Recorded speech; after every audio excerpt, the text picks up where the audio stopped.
I wasn't supposed to hear it. Was underneath the prep counter fixing a leaking pipe when their voices carried through the office door they thought was closed. Dad's voice, clear as glass. Sofia gets the restaurant once we're back in black ink. She's got the presence, the networking skills. Real leadership material. Then Mom, always the peacekeeper. But Maya's been holding this place together. A chair creaked. Dad again. Sofia has the vision. Maya just does maintenance. Crouched there with pipe grease on my work shirt and my hair falling out of its ponytail, something shattered inside me. You know that moment when anger turns into this weird, breathless giggle? When your mind says this has to be a joke, but your gut knows it's deadly serious. That hollow laugh followed me to the fryer, where I immediately burned my wrist because I couldn't focus through the steam and fury. Here's what they were really giving Sofia: Castellano's Kitchen, built in 1979. Not just any restaurant, but 43 years of family sacrifice embedded in every cracked tile and burnt-out light fixture. Nana literally carved her initials into these countertops after she sliced her wedding ring finger on the mandolin, wrapped it in duct tape, and powered through the lunch crowd. I was raised in this kitchen, learning fractions by measuring flour, practicing my times tables between industrial-sized cans of tomatoes. First heartbreak happened in our wine cellar. First time I saw someone collapse was booth 12, stroke mid-pasta course. When everything imploded in 2020, when the pandemic nearly killed us, and those brutal Yelp reviews went viral after someone filmed a cockroach sprint across our bread basket, I didn't run. I fought. While Sofia was off in Portland discovering her authentic self through sound baths and NFT investing, I was here. Scrubbing floors, negotiating payment plans with vendors, testing new menu items until my taste buds went numb. I was the one who found the magic formula. Switched to local sourcing, revamped our Instagram, introduced those punch cards that brought customers back. Took 4 grueling years of sweat, tears, and therapy I couldn't afford but desperately needed. And then, the exact day we hit profitability, they handed her the crown. Sofia waltzed in wearing a blush pink blazer like some wellness influencer, smiling for the photographer Mom hired to capture this historic moment. She gave this whole speech about feminine leadership and hospitality, while I stood behind the pass, invisible as usual. I didn't scream, didn't throw anything, didn't call her out in front of the whole extended family gathered for the celebration. Instead, I walked out back by the grease trap, lit a cigarette with my still bandaged hand, and dialed a number I hadn't used in 15 years. Carmen, you still in business? Silence. Then that familiar throaty chuckle. Jesus Christ, Maya Castellano. Thought you'd gone legit. Not quite, I said, blowing smoke toward the parking lot. But the family restaurant might need some intervention. Her voice got serious. What kind of intervention? I watched ash fall from my cigarette. The kind that makes everything crumble. Quick, public, irreversibly. Carmen didn't need details. Just connected me with Rico, ex-health inspector turned freelance problem solver. Said for the right price, Rico could find violations in a sterile operating room. 3 days later, he walked through our doors during Sofia's first official dinner service. Kitchen was chaos. Raw chicken stored above ready-to-eat salads, broken thermometer on the walk-in, dishwasher running rusty water. Rico didn't need to fabricate anything, just documented what was already there. The citation arrived like a death sentence. Thick envelope, red stamps, language like, immediate closure pending comprehensive remediation. Dad went pale. Sofia locked herself in the office and sobbed. I sat in my car, sipping gas station espresso, watching our family legacy get what it deserved under her leadership. But I wasn't finished. Because I'd invited someone else to this party. Someone Sofia had completely forgotten. Someone with contracts and a very long memory. Her name was Patricia, and she'd been our bookkeeper before Sofia hit puberty. Patricia was the type who color-coded her grudges and filed her revenge alphabetically. When we nearly went under in 2020, Patricia didn't get severance pay. She got a promissory note, handwritten, signed by both parents, guaranteeing full payment plus interest once business recovered.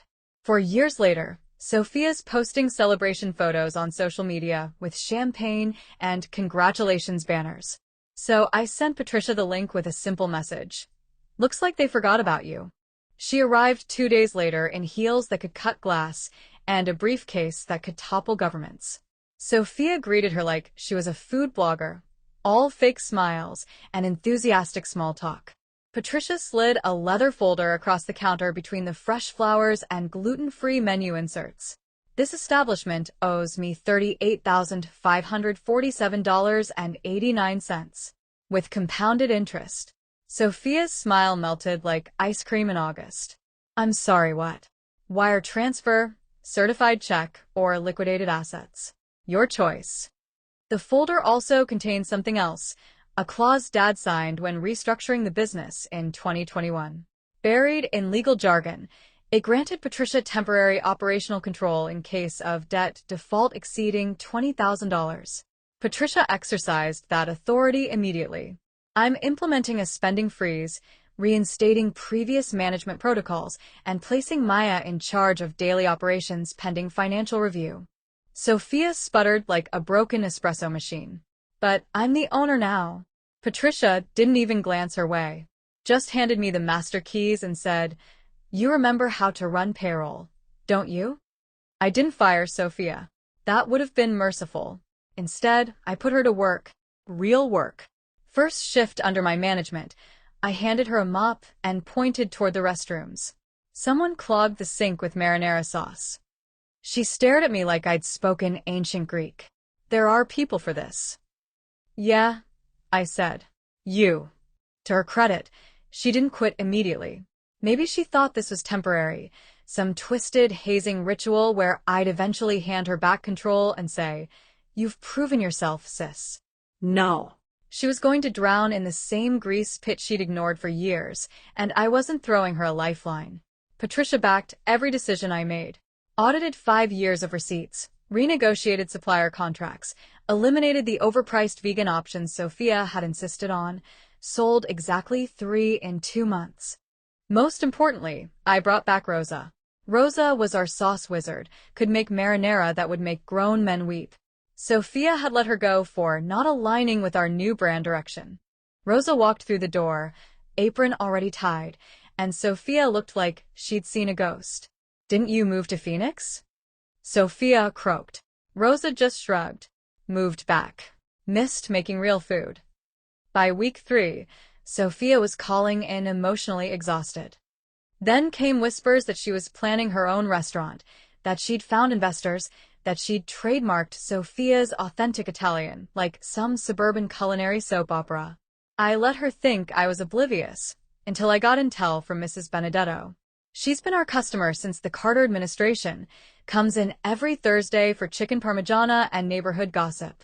She's got beehive hair, orthopedic shoes, and the investigative instincts of a federal prosecutor. She leaned across the counter one afternoon and whispered, "Saw your sister meeting with contractors at the old Olive Garden space. Heard she's planning something called Neo-Tuscan Fusion." I thanked Mrs. Benedetto and paid the property manager a visit. Nice guy, very chatty. Showed me Sofia's lease application and remodeling plans. Even let me peek at her proposed menu. Guess what was on it? Nana's secret ragu. Same recipe, same preparation, down to the exact herb measurements. That's when I knew Sofia wasn't just trying to escape. She was trying to steal my blueprint. So I called Carmen back. "You know anyone in the food truck business?" "Absolutely." "Why?" "I want to park something right outside the old Olive Garden. Something authentic. Something that serves the real Nana's secret ragu." The truck was wrapped in vinyl reading, Original Castellano's Kitchen, the recipe that started it all. We parked curbside on Sofia's opening day. Line around the block. Sofia emerged from her restaurant clutching her business plan like a security blanket, eyes bloodshot and twitching. "You can't do this," she hissed across the street. I took a bite of my sandwich, chewed thoughtfully. "Can't what?" "Serve our family recipes." She stared at the crowd, at Mrs. Benedetto waving from the front of the line, at Rosa working her magic through the truck service window. "You're insane," she said. I leaned closer. "No, Sofia. I'm just the daughter they underestimated." 2 weeks later, her Neo-Tuscan concept folded faster than origami in a hurricane. No permits, no customers, no staff. Just an empty shell filled with unused biodegradable containers that said Fusion Revolution in Comic Sans font. But Sofia didn't disappear. Instead, she pivoted into full delusion mode. Started calling herself a culinary consultant on LinkedIn, offered menu development to struggling restaurants, even made a TikTok reviewing her own cooking while crying in her apartment. I watched it 7 times. Sent it to Patricia, who asked if I wanted her to forward it to our insurance company. No, I said. Let her keep performing. Her humiliation is doing our marketing for us. Meanwhile, back at the restaurant, business was booming. People love an underdog story. They love grit. They love knowing the woman serving their lasagna once nearly lost everything because her sister thought marinara was just tomato smoothie. We doubled our weekly revenue within a month, tripled our catering bookings. Even Rosa smiled occasionally, which for her was like winning the lottery. Just when I thought we'd found our rhythm, Mom cornered me in the wine cellar like she was planning a heist. You need to make peace, she whispered, clutching her gold cross necklace. With Sofia. She's your sister. She's family, I said, letting the words hang in the musty air. She grabbed my arm. We made a mistake, Maya. We thought giving it to her would keep her close, would make her finally commit to something. That hit deeper than I expected. They didn't hand Sofia the keys because she earned them. They gave them to her because they were terrified of losing another daughter. But they'd already lost one. For 4 years. The one who never left. You want me to forgive her? I asked. Mom nodded frantically. I want you to save her. I laughed, not mean, just exhausted. I already saved the restaurant, Mom. That's all I had left in me. That night, I drove past Sofia's apartment building. Dark windows.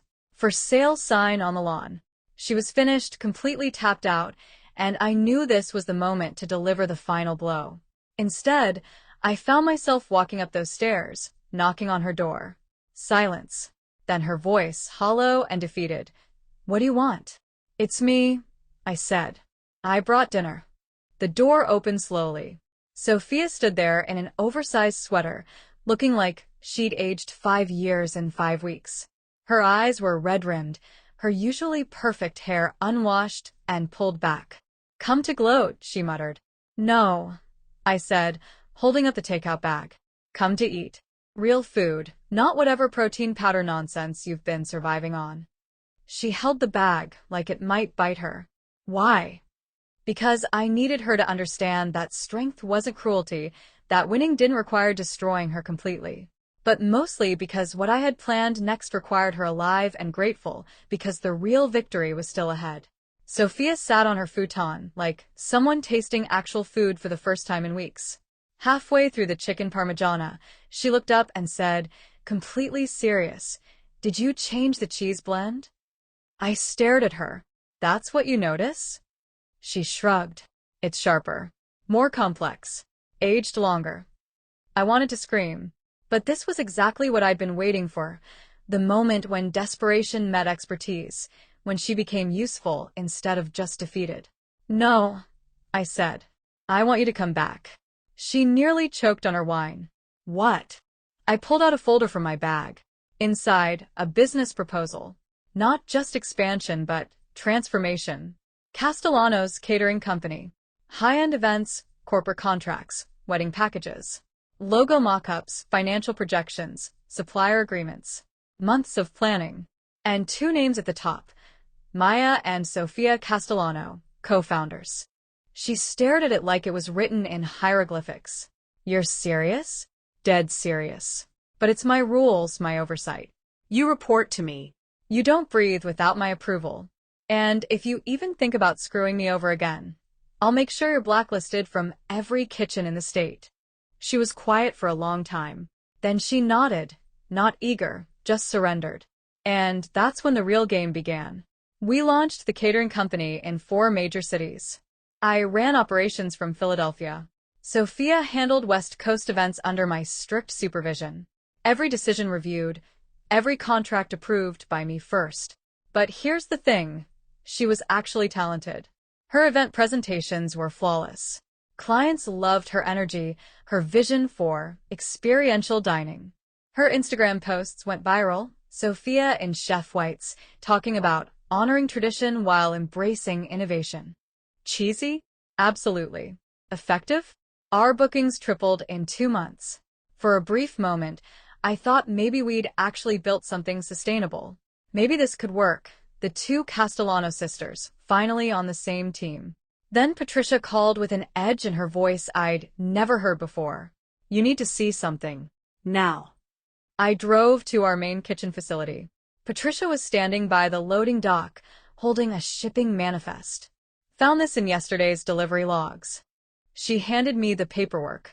Sofia's signature, but for supplies I'd never approved. Cheaper ingredients. Different vendors. A shell company called SC Events LLC, billing us for services never rendered. I felt that familiar cold rage start to build. How much? $43,000 over 6 weeks. She's been running a side operation, using our suppliers, our kitchen space, our reputation. Pocketing the difference. I stared at Sofia's signature until the ink seemed to blur. History repeating itself in perfect, devastating circles. She played you again, Patricia said quietly. But this time I didn't go cold with fury. I went strategic. Because this time, I wasn't just going to take her down. I was going to take everything. I waited 2 weeks, documented every fraudulent transaction, every forged approval, every penny she'd siphoned off. Built an airtight case that would destroy not just her business, but her credibility. Then I flew to Los Angeles for what she thought was our West Coast expansion announcement. Big event, food bloggers, even that guy who reviews restaurants while juggling. Sofia arrived in a cream-colored blazer and heels that cost more than most people's rent. She had a custom name tag that said co-founder and creative director, like she'd promoted herself. Handed her the microphone, watched her give her speech about sisterhood in business and the future of family cuisine. When she got to the part about honoring our shared vision, I stepped up beside her. Before we expand, I said, taking the mic, I believe in complete transparency. A screen descended behind us. Slide 1. Fraudulent invoices. Slide 2. The shell company registration. Slide 3. Bank routing numbers leading directly to her personal account. Sofia's smile died like a dropped souffle. Would you like to explain this, Sofia? She reached for the microphone. I handed it to her gladly. This is taken out of context, she stammered. That same nervous laugh from when we were kids and she'd been caught stealing cookies. Slide 4. Security footage from our kitchen. 2:17 a.m. Sofia loading catering supplies into her personal vehicle. You could hear the crowd's collective intake of breath, that oh damn moment when someone gets caught red-handed. Slide 5. Legal documentation. Effective immediately, Sofia Castellano's partnership stake and decision-making authority were terminated under the fraud clause she'd signed when I brought her back. She dropped the mic, literally. It hit the stage with a feedback screech that still echoes in my nightmares. She turned to me, voice cracking. You set me up. I leaned close enough that only she could hear. No, Sofia. You set yourself up. I just gave you enough rope. Security escorted her out while Mrs. Benedetto, now wearing a branded Castellano's apron, live-streamed the whole thing with a Facebook caption that read, Family drama served fresh. That night, I sat on the roof of our new LA location, drinking champagne that actually tasted expensive for once. Patricia called to congratulate me. It's all yours now, she said. It always was, I replied. But I wasn't finished yet, because there was one more thing I needed to do. One final message, not just for Sofia, but for everyone who'd ever counted me out. 2 weeks later, it went up. Billboard on the 405, visible from both directions during rush hour. 40 feet wide, lit up like a neon confession. No food photos, no smiling families, just 7 words in bold letters. She got the name. I kept the recipes. And underneath, in smaller text, the real Castellano's kitchen. Taste the difference. The internet exploded. TikToks, memes, news segments calling it the most savage family feud in restaurant history. Sofia's name trended for all the wrong reasons. She tried suing me for defamation and emotional distress. The judge dismissed it faster than a burned order. Turns out when you commit fraud on camera, sympathy becomes a rare commodity. Sofia disappeared after that. Last I heard, she's managing a smoothie bar in San Diego under an assumed name, telling coworkers she used to work in corporate food service. I let her keep the memories. That's punishment enough. As for me, I expanded. Philadelphia, Boston, Miami, Los Angeles. We went national without her. The catering company hit grocery stores in 15 states. Signed a deal with a streaming service for a documentary called Kitchen Confidential, a family recipe for revenge. Patricia's the executive producer. Rosa got profit sharing. Mrs. Benedetto is our official brand ambassador. The family? Dad sends emails now, always signed proud of you. Mom still lights candles for Sofia every Sunday at church. She thinks I don't know, but I do. But I also know she orders our catering for every family gathering. And when she thinks no one's looking, she takes extra portions home. Because here's what nobody tells you about revenge. It's not about the explosion. It's about the reconstruction. It's not about tearing someone down. It's about building something so undeniably yours that they can never take credit for it again. So, yeah, they promised me the business if I saved it. I saved it. They gave it to my sister. And now she's serving my competitors while I serve the world. That's not revenge.